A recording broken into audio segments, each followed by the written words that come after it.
Hey guys, so today we're talking about what should we be doing after we hit the publish button on a new blog post. So, you've done all your research, you've written a really great post, you've gone through the before published checklist, but now you've hit that publish button and you're like, is that it? Is there anything else I should be doing? Yes, there is. So some of the things I'm going to list below or talk about are kind of for two different groups of people. The first set is going to be for pretty much everyone, like if you're a brand new blogger or if you've been blogging for a long time.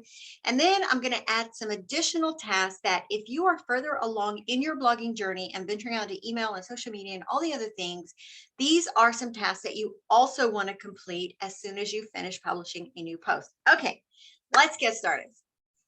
Number one, as soon as you hit that publish button, you want to go take a look at the post. This seems such a simple concept, but how many of you actually do that? The thing is, when you do the preview before publishing, some little intricacies may not display the way they do when it's published live. So as soon as you hit the publish button, open it up on your phone, definitely on your phone, because mobile first indexing is very, very important. Just check for making sure that the paragraphs look okay, make sure the images are loading properly, just things like that. And you never know, you may find a spelling error or a typo or something that you didn't notice the first time around. Also check it on your desktop. One thing you definitely want to do while you're checking it is run the URL through the Google PageSpeed Insights to check to make sure there's nothing random happening that is lowering the Web Core Vital score for that page. It's very simple, just run it through. Maybe you had a video embed or maybe just something, but this is the time to find it before the crawlers have had a chance to crawl the page, and you can go in there and fix it really quick, right? Okay, number two, pin it on Pinterest. I know many of us kind of put Pinterest on the back burner over the last couple of years because Pinterest went a little crazy. But if you have a Pinterest profile and you were doing the whole Pinterest game before, don't abandon it completely. Every blog post should have a pinnable image in it, because even if you're not doing Pinterest, having that pinnable image in the post enables other people to save it, and it could actually send you traffic. One of my newer sites, I did not even create a Pinterest profile for it. I was getting Pinterest traffic because people were saving my pins. But it's important that since the pin is already there, and while you've already got the post open because you're checking it for errors, go ahead and hit that pin it button. Just pin it to your blog board. It takes like 2 seconds, if that. Number three, following on that same thing, while the post is open in front of you, share it on Facebook, share it on Twitter, whatever profiles that you're on. Like if you're not on Twitter, then obviously you can't share it there.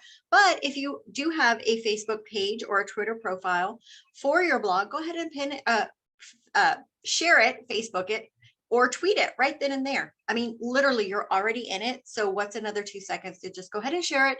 It may bring some traffic, it may not, but you don't know if you don't try. Okay, number four, this one is actually a very overlooked step that is very actually important. Once you've published that post, go back to some older posts and link to it. Right? SEO, internal links are very, very important for the overall SEO of your site. And we get really consumed with the current post we're in and making sure we have good external links, good internal links to other relevant content. But then you realize at some point that you have a bunch of new posts that nothing is linking to, right? When you first wrote those older posts, you may not have had good content yet, or you may not have any content yet to actually provide a good internal link. So now's the time. Whatever the topic, or in the same category, whatever the topic of the post is, go find some other content on your site, and one or two, not a lot, and create an internal link to this new post. Okay, number five, respond to comments. Of course, you can't do this today. I mean, you might get a comment, but most people don't get them that day. But every day when you log into WordPress, or every week when you log into WordPress, however often you do that, make sure your comments are set to where you have to approve them before they display. Number one, that keeps spam control. But number two, that's like a little notice when you open your dashboard in WordPress, you've got the little red thing that's saying, hey, you've got some new comments. So go over, read them, comment, and approve at the same time.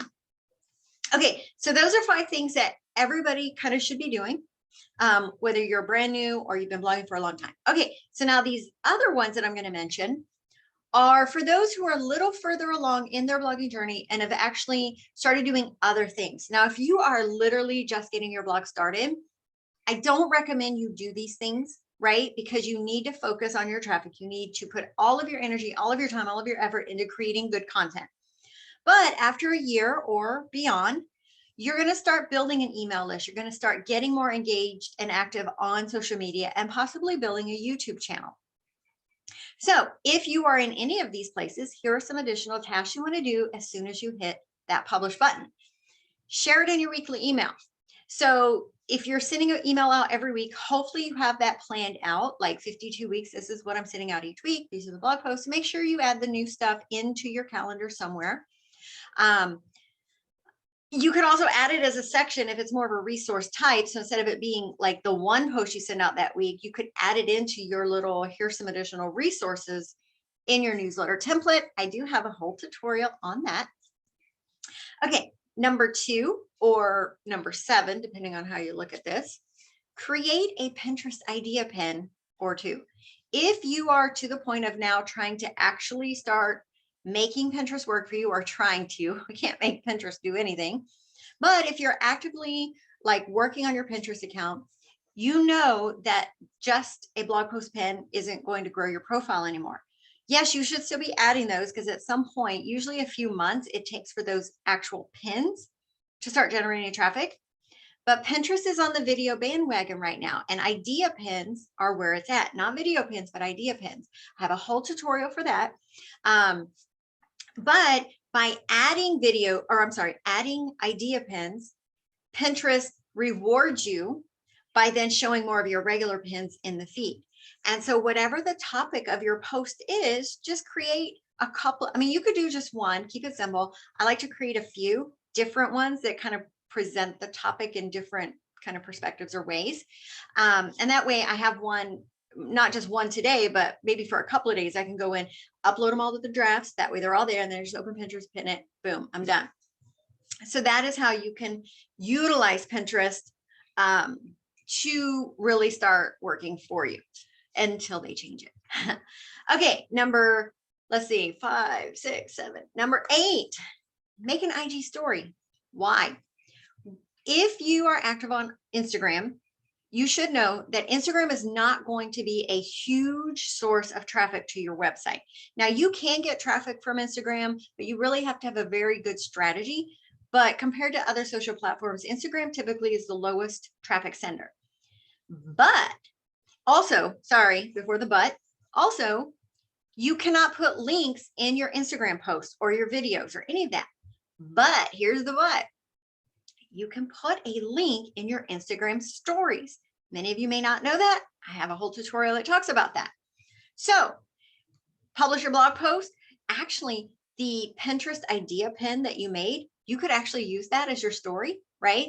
We're going to talk about repurposing content in another video, but just make a quick little story.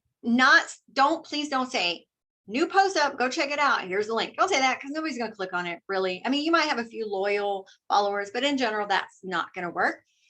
But if you talk about the topic, maybe you're talking about grace, maybe it's about grace, whatever the post is, it's about grace. So you can get on and just do a quick little, you talking, or even like a graphic that talks about grace, or a verse or something. Read more, find out more. What does grace mean to you? Let me know, whatever. There's a lot of ways you can do these story pins, and then put that little link block on there and link it to the new blog post. Again, don't just say, here's a new blog post, go read it. Don't be so just right out the door, because no, but that's just not going to work. But you can get creative and then start seeing what strategies are working and do more of it that way. Okay. The last one is to make a multi-purpose video. Okay, so what does that mean? So blog traffic is our primary goal, but if your goal is to monetize your blog, you might also consider doing a YouTube channel. YouTube doesn't have to be all full-length tutorial long videos, right? YouTube Shorts are actually a really great way to start getting your Instagram account started, providing valuable content for your reader, but also providing you something that you can use in a bunch of different places. I have a whole tutorial on how to repurpose your content, specifically video, but whatever the point of the post is, let's say Grace, you do a 60-second video, because shorts are 60 seconds or less. Just devotional, like just talking. So what does grace mean to you? Cite a verse, whatever. Boom, save it. Then you can share that same video, upload it to Shorts in YouTube, embed the video in the blog post, and then use that same video as a Pinterest idea pin, as an IG and Facebook reel. And if you're on TikTok, you can share it there too. So one 60-second video utilized in a bunch of different places, it may not bring fruit in all the places every time, but the more places you can get it out, the more fruit you can expect to receive. And again, it's, getting followers to your social eventually can turn into other fruit. Building your YouTube channel can bring fruit of monetization at some point, but it can also send traffic to your website. And so they're all connected. So those are the things that you want to do after you get the blog post. Let's recap. Take a look at it, pin it on Pinterest, share it on social media, internal links in older posts to the new post, respond to comments. Then, depending on where you are, share it in your weekly emails, create idea pins for Pinterest, make an IG story about it, and make multi-purpose videos that you can upload to YouTube as well as across all your other social media channels. So I know that was a lot, and it was really fast, but it's actually really simple. You can download the actual checklist in the blog post, which the notes are below.